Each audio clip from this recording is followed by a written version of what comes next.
नाज़रीन व सामीन, आज आपको बहुत ही मज़ेदार सा देसी बर्गर का तरीका बताने लगे हैं। बहुत ही आसान है। एक चपाती लेके इसको दरमियान से इस तरह से काट लीजिए एक पोर्शन को।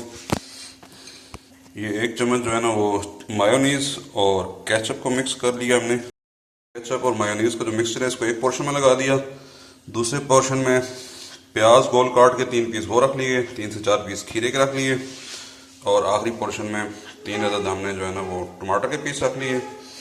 अभी मैं इसके अंदर 1 अदद कबाब ऐड कर रहा हूँ।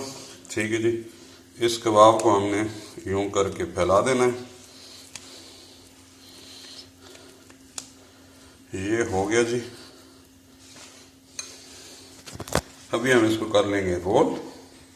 ये देखें, ये हमने पहला पोर्शन रोल कर दिया इस तरह से जो काटा हुआ था। इसके बाद इसको हम करेंगे ऐसे रोल, ये दूसरा पोर्शन रोल हो गया और उसके बाद आखिर में ऐसे।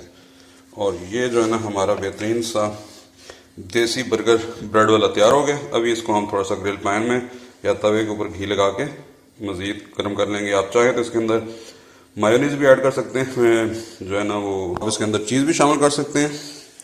ये हमने इसको ग्रिल पैन में रख दिया। इसको हमने ग्रिल पैन के ऊपर गर्म कर लिया। ये माशाल्लाह से हमारा बेहतरीन सा जो है ना वो रोटी वाला बर्गर यानी देसी बर्गर तैयार है। आप इसको दरमियान से काट भी सकते हैं। नेक्स्ट टाइम मिलते हैं किसी नई आसान सी अच्छी सी रेसिपी के साथ। तब तक के लिए अल्लाह हाफिज़। अस्सलाम वालेकुम व रहमतुल्लाह।